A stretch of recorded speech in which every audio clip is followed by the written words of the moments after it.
Hello மக்களே, March 27 சலங்கிலி promo review தான் பார்க்க போகிறோம். உங்களுக்கு என்னோட ரிவ்யூ பிடிச்சிருந்தா சீரியல் குட்டி ரிவ்யூ மறக்காமல் சப்ஸ்கிரைப் பண்ணிக்கோங்க. இதில் பூமிக்கு வந்து ரொம்ப பெரிய ஆக்சிடென்ட் நடக்குது. சிவா வந்து பயந்துட்டே தூக்கிட்டு வராங்க. பூமியை ஹாஸ்பிட்டலுக்கு அட்மிட் பண்ணுறாங்க. அவர் அழுதுகிட்டே இருக்காரு. அவருக்கு என்ன பண்ணுறது, யார்கிட்ட என்ன சொல்கிறது, யார்கிட்ட ஹெல்ப் கேட்கணுமா எதுவுமே அவருக்கு தெரியல. மொத்தமாக பிளாங்காக நிற்கிறாரு. உடனே அவர்கிட்ட அந்த புது ஃபோன் இருக்குல்ல, அதுலேருந்து சாரதாவுக்கு கால் பண்ணுறாங்க. சாரதாவும் எடுக்கிறாங்க. அது புது நம்பராக இருந்தனால யாருன்னே தெரியல. யாருமா, யார் வேணும் அப்படின்னு கேட்குறாங்க. நான் தான் பேசுகிறேன் சிவா அப்படின்னு சொல்கிறாங்க. உடனே என்ன சிவா புது நம்பர்லேருந்து கால் பண்ணியிருக்க, அவங்க ஆன்ட்டி ஆன்ட்டி ஆன்ட்டின்னு சொல்கிறாங்க. அதுக்கடுத்து எதுவுமே சொல்ல மாட்டாங்க. அழுகிறாங்க. எதுக்கு சிவா அழுகிற, என்னாச்சு அப்படின்னு கேட்கும்போது, பூமி அக்காவுக்கு பெரிய ஆக்சிடென்ட் நடந்துருச்சு, இங்கே ஹாஸ்பிட்டலில் அட்மிட் ஆகிருக்கும், எனக்கு என்ன பண்ணுறதுன்னே தெரியல அப்படின்னு சொல்கிறாங்க. உடனே எந்த ஹாஸ்பிட்டல் நேம் கேட்டுட்டு சாரதாவும் பதறி அடிச்சுட்டு வராங்க.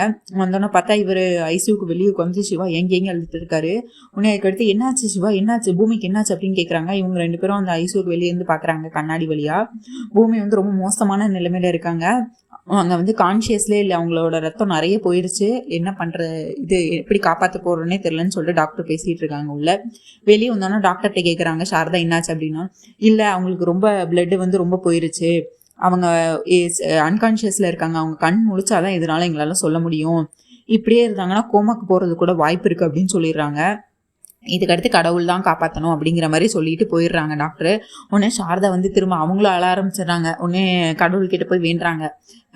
அங்கே வாசலில் கணேஷாவோட இது இருக்குது, ஸ்டாச்சு இருக்குது. அது முன்னாடி போயிட்டு, ஏன் கடவுளே உங்களுக்கு ஏன் இவ்வளோ சோதனை என் பூமிக்கு கொடுக்குறீங்க, அவள் எவ்வளோதை தான் தாங்குவா, அவள் வாழ்க்கையில் எதுக்கு நீங்கள் இவ்வளோ கஷ்டத்தை கொடுக்குறீங்க, இப்போ இப்படி ஒரு நிலைமையில அவளை தள்ளிட்டீங்களே அப்படின்னு சொல்லிட்டு சாமி கிட்ட சண்டை போட்டுட்டு இருக்காங்க.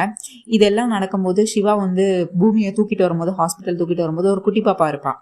அவள் வந்து ரிஷிதான்னு சொல்லிட்டு அவள் வந்து பார்த்துட்டே இருப்பாள். அவள் வந்து பூமியை பார்த்தே இன்ஸ்பயர் ஆகி தான் டான்ஸ் கற்றுக்கணும், இவங்க தான் என்னோட டீச்சராக இருக்கணும், நானும் இவங்கள மாதிரி பூமி மாதிரி ஒரு பெரிய டான்ஸராக வரணும்னு சொல்லிட்டு பேப்பர்லலாம் பார்த்து பூமியெல்லாம் பார்த்து ரொம்ப இன்ஸ்பயர் ஆகி அவங்க கிட்ட ஃப்ரீயாக தான், அதனால காசும் கிடையாது, அதனால கண்டிப்பாக இவங்க கிட்ட எல்லாராலையும் சேர முடியும், என்னால் சேர முடியும் அப்படின்னு சொல்லிட்டு அந்த பொண்ணு ரொம்ப ரொம்ப ஆசையில் இருப்பாள். தூக்கிட்டு வந்தோடனே அவங்க அம்மா கிட்ட போய் சொல்லுவாள், அம்மா என்னோட டீச்சர் இருக்காங்களா, அவங்களுக்கு ஆக்சிடென்ட் ஆயிடுச்சு, இப்போ தான் தூக்கிட்டு போயிருக்காங்கம்மா, அவங்க ஐசியூவில் வச்சுருக்காங்க அப்படின்னு சொல்கிறாங்க அவங்க அம்மா கிட்ட. உடனே அவங்க அம்மா சொல்கிறாங்க, அவங்களா, ஐயோ உங்களுக்கு மட்டும் ஏதாவது ஆயிடுச்சுன்னா அப்புறம் உன்னால் கற்றுக்கவே முடியாதே, உன்னோட டீச்சருக்கா, நல்லா தெரியுமா, உன்னோட டீச்சர் தானே அவங்க அப்படிங்கிற மாதிரி நிறைய கேட்குறாங்க அவங்க அம்மா கொஷின்ஸு.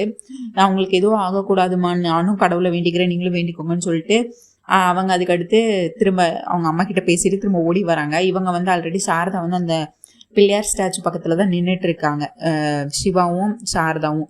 அந்த குட்டி பாப்பா வந்துட்டு கடவுள்கிட்ட வேண்டுறாங்க. வேண்டிட்டு என்ன சொல்கிறாங்கன்னா, கடவுளே பிள்ளையாரப்பா வந்து என்னோட மிஸ்ஸுக்கு வந்து எதுவும் ஆகக்கூடாது, என்னோடய டீச்சர் வந்து நீண்ட ஆயுளோட எல்லாம் நல்லபடியாக இருக்கணும், உங்களுக்கு சீக்கிரமே இதுலேருந்து அவங்க இந்த ஆக்சிடென்ட்லேருந்து வெளியே வரணும் அப்படின்னு சொல்லிட்டு வேண்டிட்டு அவங்க வந்து என்ன சொல்கிறாங்கன்னா, இது சிவபெருமானும் நடராஜனையும் வேண்டிக்கிறாங்க. வேண்டிட்டு அவங்க வந்து கண்டிப்பாக நாட்டியம் ஆடினா அவங்க மனசுக்குள்ளுந்து அவங்க இறங்கி வந்து நமக்கு உதவி செய்வாங்க அப்படின்னு சொல்லிட்டு, நான் இப்போ உங்களுக்காக நாட்டியம் ஆட போகிறேன், சிவபெருமான மனசில் நினச்சிட்டு அந்த நடராஜரை மனசில் நினச்சிட்டு நான் நாட்டியம் ஆட போகிறேன்னு சொல்லிட்டு அந்த குட்டி பொண்ணு ரிஷிதா வந்து சலங்கியை கட்டிட்டு வராங்க.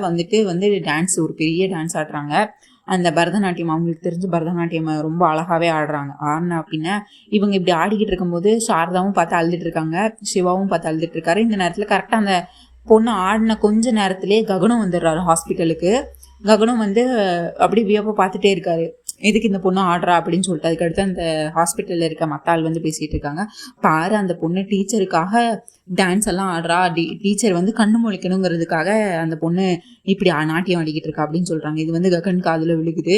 உடனே இந்த பொண்ணு ஆடி முடிச்சிடுறா, ஒரு வழியாக ஒரு பெரிய பாட்டுக்கு ஆடி முடிச்ச பின்ன ககன் அங்கே நிற்கிறாரு, அவரும் பார்த்துக்கிட்டு இருக்காரு, எல்லாரும் கை தட்டுறாங்க. அங்கே பார்த்தா பூமி கண் முழிச்சிடுறாங்க. நர்ஸு வந்து உள்ளே அவங்களோட இதை செக் பண்ணுறதுக்கு போவாங்க. அப்போ பார்த்தா பூமி கண்ணை முழிச்சிடுறாங்க. கண்ணை முழிச்சோன்னே இவங்க உடனே அந்த நர்ஸ் ஓடி வந்துட்டு டாக்டர் கிட்ட, டாக்டர் அவங்க கண்ணை முழிச்சிட்டாங்க அப்படின்னு சொல்கிறாங்க.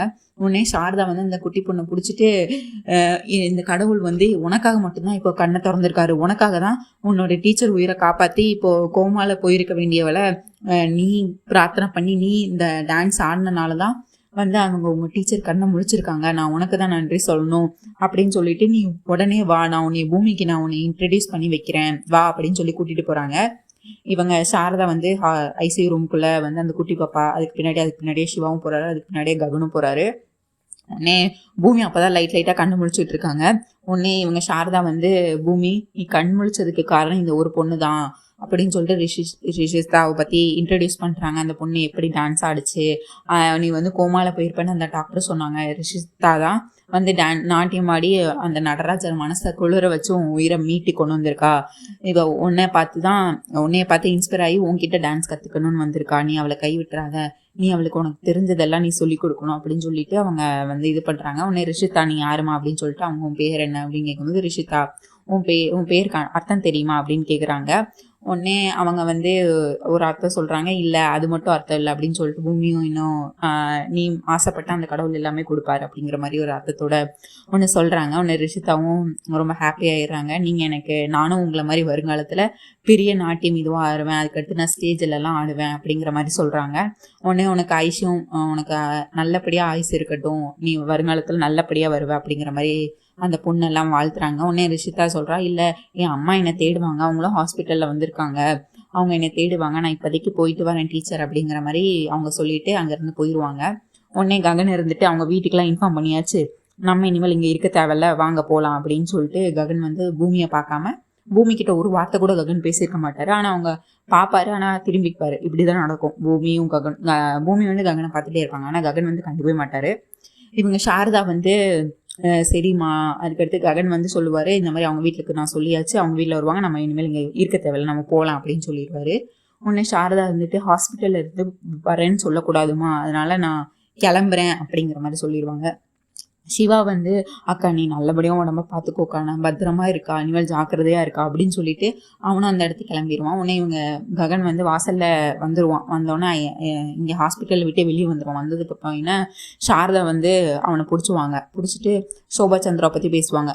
சோபா சந்திரா வந்து அவங்களுக்கு எவ்வளோ ஒரு பற்று இருந்ததுன்னா அவங்க நாட்டியம் ஆடும்போது அவங்க உயிர் போயிருக்கும். அவங்க இலவசமாக எல்லாத்துக்கும் சொல்லி கொடுத்துட்டு இருந்தாங்க. இப்போ அதே கனவை தான் பூமி அவங்களோட கனவை தான் இப்போ பூமி சுமந்துட்டு இருக்கா. அதுக்கு நீ தடையாக இருக்கக்கூடாது ககன், நீ இதை பண்ணி தான் ஆகணும், நீ கையெழுத்து போட்டாதான் அவளால் இது டான்ஸ் இது இன்ஸ்டியூஷனை ஸ்டார்ட் பண்ண முடியும் ககன். நீ இதில் நீ இப்படி அவளை பழி வாங்குறதுக்காக இது பண்ணக்கூடாது, நீ அவளுக்காக பண்ண வேண்டாம், சோபச்சந்திரக்காக பண்ண வேண்டாம். ஆனால் இந்த குட்டி பொண்ணு ரிஷிதா அவளை மாதிரி இன்னும் எத்தனை பேர் இருப்பாங்க, அவங்களுக்காக நீ பண்ணி தான் ஆகணும் ககன் அப்படிங்கிற மாதிரி சொல்கிறாங்க. உடனே ககனும் கொஞ்சம் யோசிக்கிறாரு. யோசித்த பின்ன அவர் வந்து சொல்லிடுறாரு, ஆமாம் நான் வந்து இப்போ பூமிக்காக ஒத்துக்கலை, சோபா சந்திராக்காக ஒத்துக்கலை, அந்த குட்டி பொண்ணுக்காக ஒத்துக்கலை, நீங்கள் சொன்னீங்க உங்களுக்காக நான் ஒத்துக்கிறேன், நான் அவள் கூட சைன் பண்ணுறாமா அப்படிங்கிற மாதிரி சொல்லியிருப்பாரு. இந்த சந்தோஷமான விஷயத்த பூமிக்கிட்ட சொன்னோம். அப்புறம் சொல்லிக்கலாம் வாங்க அப்படின்னு சொல்லி இழுத்துட்டு போவான்.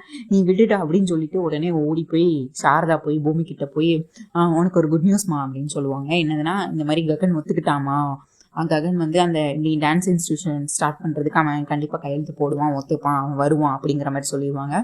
உடனே அவங்க பூமி வந்து சந்தோஷத்தில் உண்மையாவா ரிஷிதாவை முன்னாடி ககன் முன்னாடி ஆடினாலமா அதில் மனசு இறங்கிட்டான் அப்படிங்கிற மாதிரி சொல்லுவாங்க. உடனே பூமி சொல்லுவாங்க, எனக்கு ஆக்சிடென்ட் நடந்தது கூட நல்லது தான் அத்தை, இப்போ எப்படியோ நடந்துருச்சுல அப்படிங்கிற மாதிரி சொல்லுவாங்க. உடனே சரிம்மா நீ ஜாக்கிரதையாரு அப்படின்னு சொல்லிட்டு சாரதா சொன்னதை கேட்டு பூமி வந்து ரொம்ப சந்தோஷமாக இருக்காங்க. ஹாஸ்பிட்டலில் அடுத்து சாரதா கிளம்பி போயிட்டாங்க. இப்போ சரச்சந்திராவும் உதயும் வந்து பூமிக்கு இப்படி ஆக்சிடென்ட் ஆச்சு அப்படின்னு கேட்டு பதறி அடிச்சுட்டு பார்க்குறதுக்காக இங்கே ஹாஸ்பிட்டலுக்கு வந்திருக்காங்க. ஐசியூவில் வந்துட்டு ஃபஸ்ட்டு இவர் சரச்சந்திரா வந்து பூமிக்கிட்ட பேசிக்கிட்டு இருக்காரு. ஐயோம்மா உனக்கு மட்டும் ஏதாவது ஆயிருந்துச்சுன்னா நான் என்னம்மா பண்ணியிருப்பேன், கடவுள் செஞ்ச புண்ணியம் தான் அப்படிங்கிற மாதிரி அவர் நிறைய பேசிக்கிட்டு இருக்காரு. உடனே இவங்க பூமி சொல்கிறாங்க, நான் செஞ்ச பாக்கியம்தான் என்னை காப்பாற்றிருக்குப்பா, கடவுளுக்கு தான் நன்றி சொல்லணும் அப்படிங்கிற மாதிரி இவங்க சொல்லிகிட்டு இருக்காங்க. உடனே உதய் இருந்துட்டு, நல்ல வேலை பூமி உங்களுக்கு ஆக்சிடென்ட் ஆச்சுன்னு அந்த நியூஸை கேட்டதுலேருந்து என் மனசு என்கிட்டவே இல்லை, எனக்கு ஹார்ட் பீட்டே துடிக்கவே இல்லை, இங்கே வந்து தான் அவங்கள பார்த்ததுக்கப்புறம் தான் எனக்கு என் ஹார்ட் பீட் துடிக்கிறதே நின்றுருக்கு அந்த மாதிரி சொல்கிறாங்க. உதய் உங்களுக்கு மட்டும் ஏதாவது ஆயிருந்துச்சுன்னா நான் இந்த ஜென்மத்தில் நான் இனிமேல் கல்யாணமே பண்ணியிருக்க மாட்டேன், நீங்கள் தான் என் வாழ்க்கை, நீங்கள் தான் என் உலகம்னு நான் மாறிட்டேன் பூமி, உங்களுக்கு மட்டும் ஏதாவது ஆயிருந்துச்சுன்னா நானும் ஏதாவது பண்ணிக்குவேன் அப்படின்னு சொல்லிட்டு உதய் வந்து இந்த மாதிரி சொல்லிக்கிட்டு இருக்காரு. அதுக்கடுத்து அவர் வந்து அந்த வித் லவ் பூமின்னு எழுதியிருக்கும்ல அதை கூட காட்டுறாரு. பாருங்கள் நீங்கள் எழுதின ஆட்டோகிராஃப் கூட நான் இன்னும் அழிக்கல, அப்படியே வச்சுருக்கேன் அப்படிங்கிற மாதிரி காட்டுறாரு. அவர் வந்து பூமியோட ரொம்ப அட்டாச்சு ஆகிட்டார். எனக்கு நீங்கள் தான் உலகம் அப்படிங்கிற மாதிரி சொல்லிக்கிட்டு இருக்காரு. பூமி இதெல்லாம் கேட்டு ஒரு மாதிரி ஷாக் ஆகுறாங்க.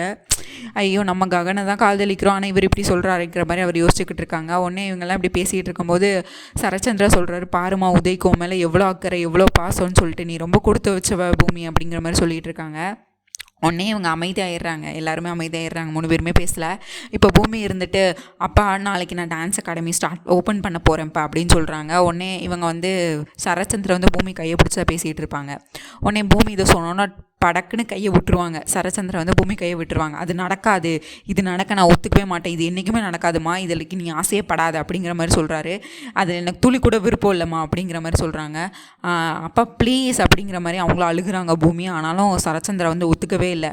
அதுக்கடுத்து உதய் இருந்துட்டு சொல்கிறாரு, ஏன் மாமா அவங்க எவ்வளோ கஷ்டப்பட்டு அந்த டான்ஸ் காம்படிஷன்லாம் போய் கலந்துக்கிட்டு வின் பண்ணியிருக்காங்க, டான்ஸ் அகாடமி ஸ்டார்ட் பண்ணணுங்கிறதானே அவங்க கனவே, நீங்கள் எதுக்கு அதை வேண்டான்னு சொல்கிறீங்க, இது எனக்கு புரியலை மாமா அப்படிங்காங்க. உடனே சரச்சந்திரா வந்துட்டு இது எங்கள் பர்சனல், நீ தலையிடாதீங்க அப்படிங்கிற மாதிரி சொல்கிறாங்க. எது மாமா பர்சனல், இனிமேல் பூமியோட லைஃப் லாங் வாழ போகிறது நான் ஏன் இது அப்போ அது அவங்களோட கஷ்டம் என்னோட கஷ்டம் இல்லையா, அவங்களோட நல்லது எனக்கு நல்லது இல்லையா அப்படிங்கிற மாதிரி சொல்கிறாரு. உடனே இங்கே சரச்சந்திரா இருந்துட்டு அமைதியாகிடுறாரு. உடனே அதுக்கடுத்து சரி ஏன் இப்போ நீங்கள் வேண்டான்னு சொல்கிறீங்கன்னு உதய் கேட்குறாரு. அதுக்கு உடனே சொல்கிறாரு, அதில் பார்ட்னர்ஷிப்பில் பூமியோட பேர் மட்டும் இல்லை, இன்னொருத்தர் பேரும் இருக்குது அப்படிங்கிற மாதிரி சொல்லிக்கிட்டு இருக்காங்க. அதனால இது நடக்காது, இது ஒத்துக்க முடியாது அப்படிங்கிற மாதிரி சொல்கிறாங்க. உடனே இதை கேட்டு யார் அந்த பார்ட்னர், இன்னொருத்தர் யார் மாமா அப்படிங்கிற மாதிரி கேட்குறாங்க. யார், அந்த ககன் தான் அப்படின்னு சொல்லிட்டு சரச்சந்திரா ரொம்ப கோவமாக சொல்கிறாரு. ஓ ககன், ஓ அந்த எக்ஸ் லவர் அவங்களா, கல்யாண மேடையில் விட்டுட்டு போனாங்களே அவங்களா அப்படிங்கிற மாதிரி கேட்குறாங்க. அவன் வந்ததுக்கப்புறம் அவன் வந்து இதான் இவங்க 2 பேர் சேர்ந்து தான் இந்த டான்ஸை காம்படிஷன் நடக்கணுமா, அப்படி இதுக்கு பண்ணணும், அதனால தான் நான் வேணான்னு சொல்கிறேன், எனக்கு பிடிக்கல, அவன் வந்து பூமி வாழ்க்கையில் இருக்கிறது எனக்கு பிடிக்கல அப்படிங்கிற மாதிரி சொல்கிறாரு சரச்சந்திரா. இதை கேட்டு இவர் வந்து சொல்கிறாரு, அப்படியெல்லாம் சொல்லாதீங்க மாமா, அது வந்து ஒரு பாட்டு தான், நீ இந்த பார்ட்னர்ஷிப் இது தெரியாமல் நடந்தது தான், நான் அவங்க என்னோடய பர்சனல் லைஃப்பில் இனிமேல் வரப்போகிறது இல்லை அந்த ககன், அவங்க விட்டுட்டு போயிட்டாங்க, இது அவங்க ப்ரொஃபஷ்னலில் தானே, அதை பற்றி நான் கவலைப்படலை மாமா, இப்போ அவங்க 2 பேரும் சேர்ந்து பண்ணுறதுனா லைஃப் லாங் பண்ணட்டும், அதுக்கும் எனக்கும் வந்து நான் எந்த தடையும் சொல்ல மாட்டேன், அவங்க பண்ணுறது அவங்க இஷ்டமாமா, நீங்கள் ஏன் தடை சொல்கிறீங்க அப்படிங்கிற மாதிரி கேட்குறாங்க. என் கூட தான் லைஃப் லாங் இருக்க போகிறாங்க, எனக்கே ஓகே, நீங்கள் ஏன் மாமா வேணான்னு சொல்கிறீங்க அப்படின்னு கேட்டோன்னா சரச்சந்திரா வந்து மொத்தமாக லாக் ஆகிட்டார். உதயே ஒத்துக்கிட்டாரு அவருக்கு என்ன நடந்தது, கல்யாணம் நடந்தது, விட்டுட்டு போனது, ககன் தான் இருக்கிறது, ககன் தான் ஒரு பேர் ஒருத்தர்னு தெரியும், ஆனால் அது ககன் தான் அவங்க அந்த ஃப்ரெண்டுன்னு இன்னும் அவருக்கு தெரியாது. உடனே ஓகே அதனால் அது அவங்க லைஃப்பில் இருக்கட்டும் மாமா, அவங்க டான்ஸ் அகாடமி ஸ்டார்ட் பண்ணுன்னு சொல்கிறாங்க. உடனே சரச்சந்திராவும் ஒத்துக்கிறாரு. சரிம்மா, உதயே சொல்லிட்டாரு, மாப்பிள்ளையே சொல்லிட்டாரு, இனிமேல் நான் சொல்கிறதுக்கு என்ன இருக்குது அப்படின்னு சொல்லிட்டு அவர் ஒத்துக்கிட்டாரு. இந்த சைடு பார்த்தா சாதனா அபூர்வா எல்லோரும் மீட் பண்ணுறாங்க. இங்கே அதுக்கு முன்னாடி அவங்க மீட் பண்ண போகிற இடத்துல பார்க்கில் தான் இவரும் இருக்கிறாரு. ககன் வந்து லேப்டாப்பில் பார்த்துக்கிட்டு இருக்காரு. பட் அவங்களுக்கு இங்கேயே இல்லை, அவரோட மைண்டு வந்து எங்கே இருக்குன்னா பூமியை வந்து ஐஸ்கிரீம் ஊட்டி விட்டது, அதுக்கடுத்து அந்த வித் லவ் பூமி, ஐயோ அதை நினச்சி இவருக்கு கான்சென்ட்ரேட்டே பண்ண முடியலை வேலையில்.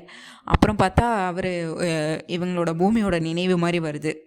முன்னாடி வந்துட்டு சிரிச்சிட்டே இருக்கிற மாதிரி, பூமி ஏன் பூமி நீ இப்படி மாறிட்ட, நீ என்ன மாயமந்திரம் பண்ணன்னு சொல்லு, நான் உன்னையே நினச்சிட்ருக்கேன், நீ எப்படி என்னை மறந்தன்னு சொல்லு, நீ யாரை வேணால் கல்யாணம் பண்ணிக்கோ, நீ எங்கே வேணாலும் சந்தோஷமாக இரு பூமி, எனக்கு பிரச்சனையே இல்லை, ஆனால் எனக்கு எப்படி மறக்கணும்னு எனக்கு சொல்லிக் கொடு பூமி, என்னால் உன் நினைவில் இருந்து வெளியே வரவே முடியல அப்படிங்கிற மாதிரி இவர் பார்க்கில் நின்று அவங்க இமேஜினரியாக அவங்க வந்து பூமி இருக்கிற மாதிரி நின்று பார்த்து பேசிக்கிட்டே இருப்பார் ககன். அதுக்கடுத்து கடைசியில் தெரிஞ்சிடும் ஐயோ அப்படின்னு சொல்லிட்டு. அதுக்கடுத்து லேப்டாப் தூக்கிட்டு நடந்து வந்துக்கிட்டு இருப்பார். இங்கே ஆல்ரெடி பார்த்தா சாதனா அபூர்வா மருதானி எல்லோரும் பேசிகிட்டு இருப்பாங்க. உடனே சாதனா அவள் இன்றைக்கி செத்துருக்க வேண்டியது, கடைசி நேரத்தில் யாரோ ஒருத்தங்க அவளை ஹாஸ்பிட்டல் கூப்பிட்டு போயிட்டு லாஸ்ட் மினிட்ல போய் அவள் உயிரை காப்பாற்றிட்டாங்க, யார் அதுன்னு எனக்கு தெரியாது அப்படிங்கிற மாதிரி சொல்லிக்கிட்டு இருக்காங்க. உடனே அபூர்வா வந்துட்டு அது யார், அவன் தம்பி தானே அந்த ககன் வீட்டில் இருக்கா, அவன் தான் காப்பாற்றிருப்பான், முதல்ல நம்ம கொல்லும் போதெல்லாம் அந்த ககன் வந்து அந்த பூமியை காப்பாற்றிட்டு இருந்தான், இப்போ அவன் குடும்பத்தில் இருந்து ஒருத்தராக வந்து காப்பாற்றிக்கிட்டு இருக்காங்க, இப்போ அந்த பூமியோட தம்பி வந்து அவனை காப்பாற்றிக்கிட்டு இருக்கான் அப்படின்னு சொல்லிட்டு இருக்கும்போது உடனே இவங்க மருதானியில் சொல்லுவாங்க, ஆமாம் அந்த ககன் அந்த தம்பி தான் வந்து காப்பாற்றுறான் அப்படின்னு சொல்லிடுவாங்க. இந்த ஒரு வார்த்தையை மட்டும் ககன் கேட்டுருவார், ககனோட தம்பி தான் காப்பாற்றினாங்க அப்படின்னு சொல்லிட்டு, அந்த தம்பி தான் காப்பாற்றுறாங்க அப்படின்னு சொல்லுவாங்க. உடனே ககன் இதை கேட்டோன்னா ஆமாம் என்னோட தம்பி தான் காப்பாற்றினான்னு சொல்லிட்டு அந்த சிவாவை வந்து ககன் வந்து அவனோட தம்பின்னு நினச்சிப்பான். இவங்க வந்து பூமியை மீன் பண்ணி சொல்லியிருப்பாங்க. ஆனால் இவன் லாஸ்ட் அந்த ஒரு வார்த்தையை மட்டும் கேட்டோன்னே இவங்க வந்து அபூர்வா கிட்ட வந்து அப்போ நீங்கள் தான் கொலை பண்ண பார்த்தீங்களா, அப்போது உங்களுக்கு இந்த கொலைக்கு ஆக்சிடென்ட் மாதிரி நீங்கள் இந்த மாதிரி உலகத்துக்கு காட்டி உங்கள் பழியை தீர்த்துக்கலான்னு பார்க்குறீங்களா, அபூர்வா நீ எத்தனை வாட்டி பிளான் பண்ணாலும் நீ திருந்தவே மாட்டல, உனக்கு பேசாமல் நான் இப்படியே போய் போலீஸ் ஸ்டேஷனில் போய் சொல்லிட்டா என்ன அப்படிங்கிற மாதிரி சொல்லுவார். உனக்கு எத்தனை வார்னிங் நான் கொடுத்துட்டே இருக்கேன், நீ பூமி கிட்ட இருந்து விலகிரு, பூமியை டார்ச்சல் பண்ணாத, பூமியை கொல்ல நினைக்காது. ஆனால் நான் சொல்கிறத கேட்கவே மாட்டேன்ல. பேசாமல் நான் இன்றைக்கி போய் சரச்சந்திரா கிட்ட முதல்ல சொல்லிடுறேன், நீங்கள் தான் கொலை பண்ண பார்த்தீங்க அப்படிங்கிறத. உடனே அபூர்வா சொல்கிறாங்க, நீ சொன்னால இந்த உலகம் நம்பாது தம்பி, அதுக்கு ஆதாரம் வேணும்டா. ஆதாரம் இருந்தால் தான் போலீஸ்காரும் நம்புவாங்க, சரச்சந்திரா என்னோட மாமாவும் நம்புவார். நீ சொல்கிறதெல்லாம் யாராவது நம்புவாங்களா அப்படிங்கிற மாதிரி சொல்லிக்கிட்டு இருக்காங்க. ஆதாரம் தானே அது இருக்கே அப்படிங்கிற மாதிரி அவர் திரும்ப திரும்ப சொல்லிக்கிட்டு இருக்காரு. அவருக்கு இன்னும் புரியலை, நீங்கள் என்னத்தை பற்றி முதல்ல பேசிக்கிட்டு இருந்தீங்க அப்படிங்கிற மாதிரி கேட்பாங்க. நாளைக்கு பூமி அவளோட டான்ஸ் காம்படிஷன் இது அகாடமி ஸ்டார்ட் பண்ண போகிறாள், நாங்கள் அதை பற்றி தான் பேசிக்கிட்டு இருந்தோம், அதை பற்றி தான் நீங்கள் அதை பற்றி பேசிகிட்டு இருந்தீங்க, இதை நான் நம்பணும் அப்படிங்கிற மாதிரி அவன் திரும்பி திரும்பி கேட்பான். பொய் சொல்லாத அபூர்வா, இதுக்கு நீ இப்படி கேவலமாக பொய் சொல்கிற, எனக்கு உன்னை பற்றி நல்லாவே தெரியும், இதுதான் உங்களுக்கு கொடுக்குற ஃபைனல் வார்னிங், அவள் டான்ஸ் அகாடமி ஸ்டார்ட் பண்ணுவா, அதுக்கு நான் துணையாக நிற்பேன் அப்படிங்கிற மாதிரி சொல்கிறாரு. நானும் கூட நிற்பேன், அவள் டான்ஸ் அகாடமி ஸ்டார்ட் பண்ணுவோம், அது நடக்கும், நீ அங்கே உங்களால் அவளை ஒன்றுமே பண்ண முடியாது அப்படின்னு சொல்கிறாரு. இதுக்கு மேலேயும் நீங்கள் அவளை தொடணும்னு நினச்சிங்க, அதுக்கடுத்து நான் யாருன்னு பார்ப்பீங்க அப்படின்னு சொல்லிட்டு ககன் அங்கேருந்து கிளம்பி போயிடுறாரு. இவள் அபூர்வா திரும்ப சரச்சந்திரா வீட்டில் மண்டையை கழுவலான்னு பார்த்து, மாமா கல்யாண மேடையில் அவன் எப்படி பூமியை அவமானப்படுத்தி விட்டுட்டு போனான், அந்த அவமானத்துலேருந்தே நம்ம இன்னும் மீளலை, அதுக்குள்ளே அவனோட சேர்ந்து இவள் டான்ஸ் அகாடமி ஸ்டார்ட் பண்ணுமா, இப்போ இது நடக்கணுமா, வேண்டாமாம்மா, நீங்கள் பூமிக்கிட்ட சொல்லி புரிய வைங்க, இல்லை நான் அவள் பூமி காலில் கூட விழுறேன், நான் அவளுக்கு புரிய வைக்கிறேன், இது நடக்கக்கூடாது மாமா அப்படின்னு சொல்கிறாரு. நீ உனக்கு இருக்கிற அதே ஆத்திரம் எனக்கு இருக்கா அபூர்வா. சரச்சந்திரா சொல்கிறாரு, உதயே ஒத்துக்கிட்டாரு, இனிமேல் நம்ம சொல்கிறதுக்கு என்ன இருக்கா அபூர்வா, அதனால் நானும் ஒத்துக்கிட்டேன் அப்படிங்கிற மாதிரி சொல்கிறாரு. உடனே இவங்க அபூர்வாக்கு இன்னும் கோவம் வருது. உடனே அவர் போயிடுறாரு சரச்சந்திரா. பின்னாடியே இவங்களை சித்தி கேட்குறாங்க, உன் மாமா என்னம்மா சொன்னார் அப்படின்னாரு. இல்லை அவங்க ககன் பூமி சேர்ந்து அந்த அகாடமி ஸ்டார்ட் பண்ணுறதுல அவளுக்கு எந்த பிரச்சனையும் இல்லைன்னு சொல்லிட்டாரு, ஆனால் நான் சொல்கிறேன் சித்தி, நான் இதை ஓப்பன் பண்ண விட மாட்டேன் அப்படின்றாரு. உடனே அவங்க சித்தி சொல்கிறாங்க, நாளைக்கு ஓப்பன் பண்ணுவாங்க, அதுக்கடுத்து நமக்கு ஸ்வீட் தருவாங்க, ஜாலியாக சாப்பிட்லாம் அப்படின்னா. உடனே சித்தி அப்படின்னு கோவப்படுறாங்க. இந்த இடத்துல இந்த நேரத்தில் இவருங்க ககன் வீட்டில் பார்த்தா சிவா பூமி வாங்கி கொடுத்த ஃபோன்ல இருந்து இவங்க பூமிக்கு கால் பண்ணுறாங்க. கால் பண்ணி இவங்க, ஏன் சிவா நீ எனக்கு கால் பண்ண, நான் தான் உன்னை அந்த வீட்டில் இருக்கையில் கால் பண்ணக்கூடாதுன்னு சொன்னேன்ல, எதுக்கு பேசிக்கிட்டு இருக்க, எதுக்கு பேசுகிற நீ, தேவையில்லாமல் இங்கே ஒரு ராட்சசி இருக்கா, நீ மட்டும் உண்மை தெரிஞ்சிச்சுன்னா மாமா என்ன உன்னை அந்த வீட்டை விட்டு அனுப்பிடுவார், இந்த வீட்டில் அந்த ராட்சசி உன்னை ஏதாவது கொன்றுவா, அதுக்காக தான் நான் உன்னோட பாதுகாப்பும் உன்னோட படிப்புக்காக தான் நான் அந்த வீட்டில் நான் உன்னை பத்திரமா வச்சுருக்கேன், அதையே நீ புரிஞ்சுக்க மாட்டேற சிவா அப்படிங்கிற மாதிரி பேசிகிட்டு இருப்பாங்க. அக்கா நீ லாஸ்ட்டாக 2 வார்த்தை மட்டும் அக்கான்னு பேசிக்கிட்டு இருப்பான். ஒன்று இந்த நேரத்தில் பூர்ணி ஒட்டி கேட்டுருவாங்க, நீ யார்ட்ட அக்கான்னு பேசுகிற, உங்ககிட்ட முதல்ல ஃபோனே இல்லை நீங்கள் வரப்போ, இப்போ எப்படி உங்கள் கையில் ஃபோன் வந்தது, யார் அந்த அக்கா அப்படின்னா, அக்கா இல்லையா, நான் அக்கான்னு பேசலையே, நான் என்னோட ஃப்ரெண்டு கிட்ட தான் பேசிக்கிட்டு இருக்கேன் அப்படின்னு சொல்லிடுவான். ஆனால் கால் கட் பண்ணியிருக்க மாட்டான், ஃபோனை கீழே வச்சு நான் யார்ட்டையும் பேசலை அப்படின்னு சொல்லிட்டு அந்த சிவா நடிப்பான்.